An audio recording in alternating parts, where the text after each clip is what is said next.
Kabayan sir, sa BARC po, paano mag-add ng beneficiary BPI? Ano ang piliin kabayan? Dalawa kasi siya, sana masagot. Kabayan, new sub po.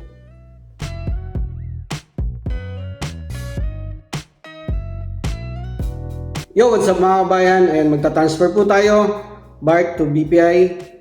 Para masagot natin yung tanong ni kabayan. Nalilito kasi siya dun sa beneficiary na kung ano daw yung i-add niya kasi may dalawang option po doon. Isang Bank of the Philippine Island at saka isang BPI Direct Banco. Kabayan, depende naman po yun kung anong inopen yung account. For example, itong online, inopen ko siya, BPI Savings Account. So, Bank of the Philippine Islands po yung pipiliin ko. Pero kung inopen nyo naman sa Pinas, BPI Direct Banco, yun po yung pipiliin nyo sa option. Kaya, mas maganda kabayan, alamin nyo po muna kung ano yung inopen yung account bago po kayo mag-transfer at mag-add ng beneficiary. Katulad din yan sa video mga kabayan. Minsan may option po doon na Banco de Oro, Unibank. Ayan, isa lang yan. Ang kaibahan lang yung video network. Kaya, alamin nyo muna kung ano po yung bank account nyo para sigurado. Ayan, katulad dito sa BPI. Isang company lang naman po yung nakalagay kaso may magkakaiba sila ng operation. Chinek ko sa Google. Kaya the best po, alamin nyo po muna kung ano pong account na inopen nyo bago nyo siya transferan. Okay, simulan na po natin. Lagin lang po kayo sa BARC app nyo. Ayan sa dashboard, punta po tayo dito sa international transfer. Send money to new beneficiary. Country. I-type nyo na lang dyan PH para mabilis.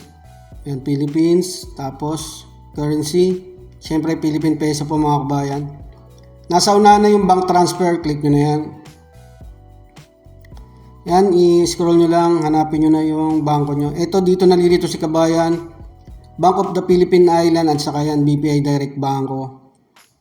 Yan, search natin sa Google na isang family lang po siya pero magkakaiba naman ng operation.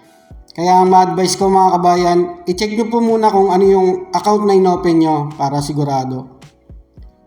Ayan, so BPI Savings Account po yung inopen ko, Bank of the Philippine Islands na lang pipiliin natin dyan. Ayan, pangalan naman. Tapos relation.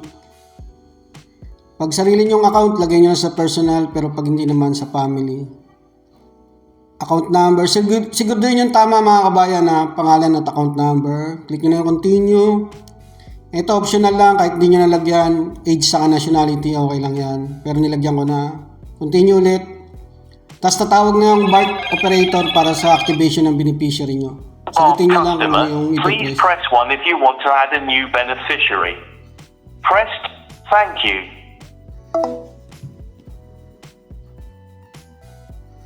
So ayan, successful na po yung beneficiary natin. Balik tayo sa dashboard, sa homepage. Mag-add money naman tayo. Click nyo na yung add money.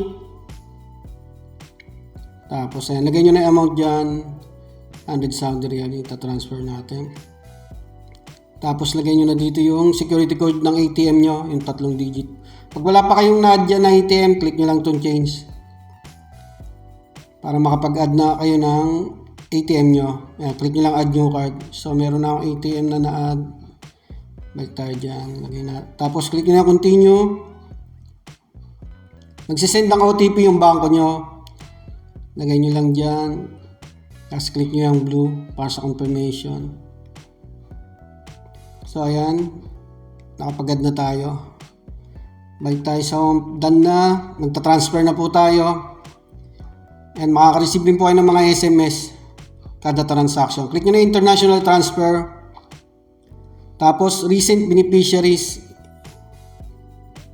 Ayan yung in-add nating bagong beneficiary na BPI. Nasa una na. Makikita nyo naman dyan. Ayan. Click nyo na yung send money. Ayan. 100 Saudi Riyal. Lalabas na rin dyan yung conversion kung magkano at yung exchange rate. Click nyo tong purpose of transfer. Ayan. Lagyan natin sa family remittance. Tapos continue. Yan, transaction summary yan. And free pa rin po dito sa BARC. Pag okay na, click nyo na yung pay now. Agree.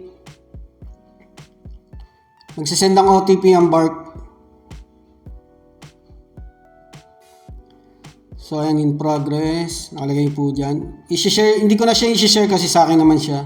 Ayan, makaka-receive rin po kayo ng SMS. Kada transaction nyo, may SMS po kayo marireceive.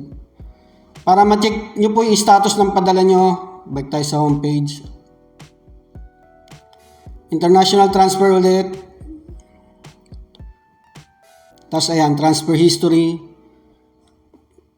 Yan, i-click nyo yun, yung unang padala nyo, yan, nasa unahan na. Yan, credited to account na. So, ibig sabihin, nasa account na po siya. I-check natin sa BPI. Minsan, mabilis po ang pag-transfer, mga kabayan. Minsan, may delay din, medyo matagal. Hindi pare-parehas. So, ayan, dumating na po kagad siya sa BPI account ko. Para naman ma-check yan, click nyo yung account sa BPI kung ma-check yung transaction history naman. Ayan, nakalagay dyan, transaction history, makikita nyo dyan. Ayan, nakalagay, payment. So, parehas lang, wala siyang bawas kung magkano yung transfer natin. So, ganun lang mga kabayan kung paano mag-transfer BARC to BPI. Pag nalilito po kayo sa kung anong bank po yung pipiliin yung na beneficiary. Mag-iingat po kayo palagi sa paggamit ng online transfer apps. Huwag po kayong maniniwala sa nakakausap nyo sa Messenger mga kabayan. Yung nag-PPM po sa inyo, natutulungan kayo, nahingin yung OTP nyo, huwag nyo pong bibigay, pati yung bank at personal details nyo. Mag-ingat po palagi. Maraming salamat.